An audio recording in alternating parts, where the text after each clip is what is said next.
Hello दोस्तों, मेरा नाम है डॉक्टर जाकिर हाशमी। पिछली वीडियो में मैंने जैसे आपसे डिस्कस किया था कि अल्सर होता क्या है और उसमें एग्रीगेसिव और डिफेंसिव फैक्टर के बारे में बताया था। तो एग्रीगेसिव फैक्टर उनको बोलते हैं जो अल्सर कोज करते हैं और डिफेंसिव फैक्टर उनको बोलते हैं जो अल्सर से प्रोटेक्ट करते हैं या बचाते हैं। आज हम बात करेंगे कि ऐसा बॉडी के अंदर क्या चेंज आता है जो हमारे एग्रीगेसिव फैक्टर है वो बढ़ जाते हैं और डिफेंसिव फैक्टर जो है वो कम हो जाते हैं। उन्हीं को कोज बोलते हैं, अल्सर के कोज।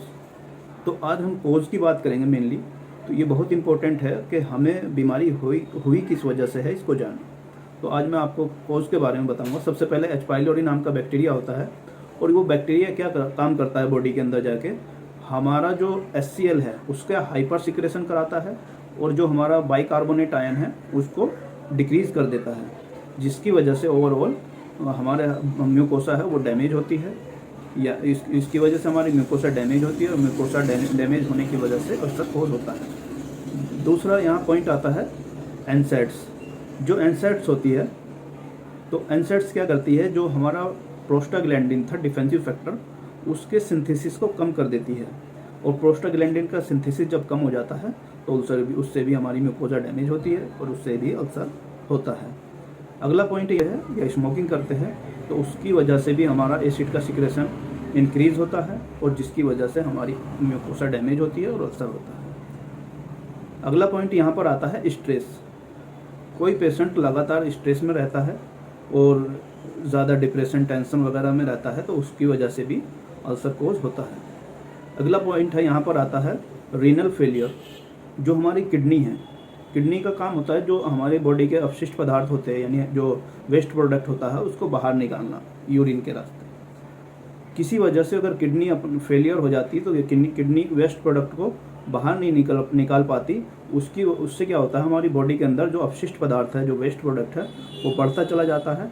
और जैसे यहाँ कॉमनली यूरिया क्या काम करता है, हमारी जो एपिथेलियल टिश्यू है उसके अंदर डिपॉजिट होता है और डिपॉजिट होने के बाद वहाँ इन्फ्लामेशन करता है और इन्फ्लामेशन के लिए उसको एपिथेलियल टिश्यू को डैमेज करता है और जिससे अल्सर होता है।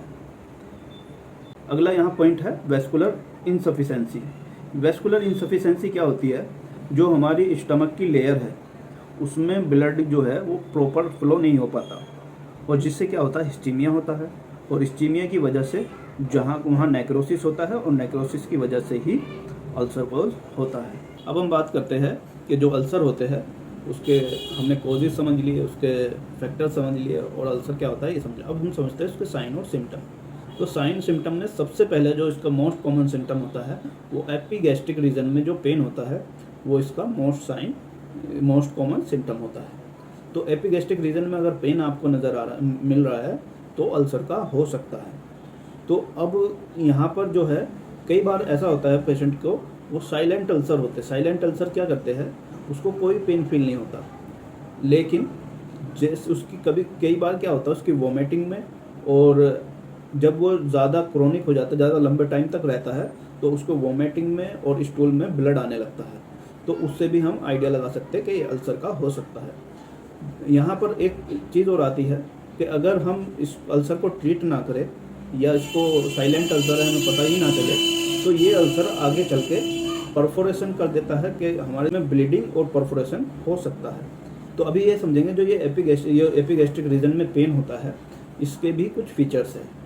ये कैसे पेन फील होता है, अगर डोडोनल अल्सर है, यानी जो अल्सर है वो डोडोनम के अंदर हुआ है तो अब उसको हम बोल देंगे डोडोनल अल्सर। अगर वो हमारे स्टमक के अंदर हुआ है तो उसको हम बोल देंगे गैस्ट्रिक अल्सर। तो अब इनमें हम डिफरेंस करने के लिए जो पेन होता है ये बहुत सहायता हमारी करता है। तो यहाँ पेन किस तरह से हमारी सहायता करता है, क्योंकि अगर हमें पेन जो फील हो रहा है वो 3 घंटे के अगर बाद फील होता है, खाना खाने के 3 घंटे के बाद फील होता है तो ये डोडोनल अल्सर को इंडिकेट करता है। और अगर खाना खाने के फ़ौरन बाद हमें पेन फील होता है तो वो जो हमें इंडिकेट करता है कि वो गैस्ट्रिक अल्सर को इंडिकेट करता है। यहाँ पर पेन अगर खाना खाने के बाद या थोड़ा सा हम एंटासिड लेने के बाद अगर पेन रिलीफ हो जाता है तो भी हम डोडोनल अल्सर में ही ऐसा होता है। जो गैस्ट्रिक अल्सर है वो पेन हम एंटासिड लेने से या थोड़ा कुछ खाने से बढ़ जाता है, वो पेन कुछ खाने से बढ़ जाता है तो हम इसको गैस्ट्रिक अल्सर में कंसीडर करते हैं। हम पेशेंट से पूछते हैं कि आपको जो खाना खाने के बाद पेन रिलीफ हो जाता है या पेन और बढ़ जाता है। तो हम अगर पेशेंट कहता है कि मेरा पेन खाना खाने के बाद बढ़ जाता है, गैस्ट्रिक अल्सर है, और अगर ये खाना खाने के बाद कम हो जाता है तो हम आइडिया लगा सकते हैं कि ये डोडोनल अल्सर है। ठीक है, अब यहाँ पर हम बात करते हैं कि अगर किसी पेशेंट को गैस्ट्रिक अल्सर हुआ है तो उसकी एक पहचान ये होती है कि पेशेंट को नोज़िया वोमिटिंग रहेगी, नोज़िया वोमिटिंग के साथ प्लस उसका वेट जो है वो लॉस होगा। जबकि डोडोनल अल्सर में उल्टा होता है, यहाँ वेट पेशेंट का गेन होता है। और एक अंतर इसमें यह होता है डोडोनल अल्सर और पेप्टिक अल्सर में, गैस्ट्रिक अल्सर में, कि जो गैस्ट्रिक अल्सर है वो कॉमनली होता है 55 से 70 की एज तक, और जो डोडोनल अल्सर है वो कॉमनली जो पेशेंट को होता है वो 30 से 55 की एज के पेशेंट को कॉमनली इफेक्ट करता है।